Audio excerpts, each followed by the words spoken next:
तो once again बच्चों हम लोग क्वेश्चन नंबर डीपीपी का 87 डिस्कस करते हैं। इसमें लिखा है let the tangent to the curve x square plus 2x minus 4y plus 9 equal to 0 at a point P1,3 on it meet the y axis at a। तो कह रहा है कि आपने कोई कर्व लिया है जिसपे कोई पॉइंट P1,3 है, उसमें आपने टैंजेंट की इक्वेशन लिख दी t इक्वल टू 0 और वो y एक्सिस पे मीट करता है, तो आप टेंजेंट की इक्वेशन में x इक्वल टू 0 डाल करके a पॉइंट निकाल लो। इतना आसान हो गया। यहाँ तक तो सभी को समझ में आ गया। कह रहा let the line passing through p and parallel to line this. बच्चों एक लाइन के पैरेलल लाइन की इक्वेशन तो आप लिखना जानते ही हो कि अगर a x plus b y plus c equal to 0 है, इस लाइन के पैरेलल लाइन की इक्वेशन होगी a x plus b y plus lambda equal to 0।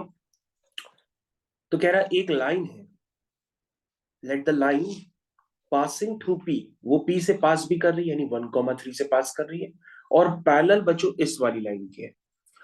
तो बच्चों आप उस लाइन की इक्वेशन तो निकाल ही लोगे क्योंकि 1,3 से पास कर रही है तो लैम्डा आ जाएगा, तो उस लाइन की इक्वेशन आ जाएगी। अब ये जो लाइन है वो एक पैराबोला को मीट करती है। कौन से पैराबोला को? Y square equal to 4x को मीट करती है बी पर। तो अगर वो बीट करती है वो लाइन, उस लाइन की इक्वेशन पता है, पैराबोला की इक्वेशन पता है, तो आप दोनों को सॉल्व करिए, शायद क्वाड्रेटिक इक्वेशन बनती है। क्वाड्रेटिक इक्वेशन से दो वैल्यूज निकलेंगी बी की। अब वो वाला बी एक्सेप्ट कर लेना जो इस इक्वेशन को सेटिस्फाई भी करता है।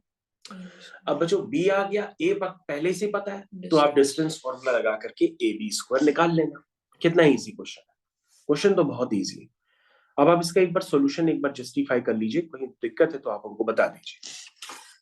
देखिए बच्चों ये है आपका क्वेश्चन नंबर 87। अगर आप इसका सॉल्यूशन पूरा देखेंगे तो आपको समझ में आने लगेगा कि मैंने कुछ नहीं किया, मैंने टैंजेंट की इक्वेशन को लिखने के लिए इस बार एप्लीकेशन ऑफ डेरिवेटिव यूज किया। यानी t इक्वल टू 0 के अलावा एप्लीकेशन ऑफ डेरिवेटिव भी आप यूज कर सकते हैं। आपने क्या यूज कर लिया? dy बाई dx निकाला, और dy बाई dx कौन से पॉइंट पे निकाला? 1,3 पे निकाला। dy बाई dx आपने 1,3 पे निकाला, ये देखो बच्चों निकाला हुआ है। तो जब dy बाई dx निकालोगे तो कितना आ गया? 1 आ गया।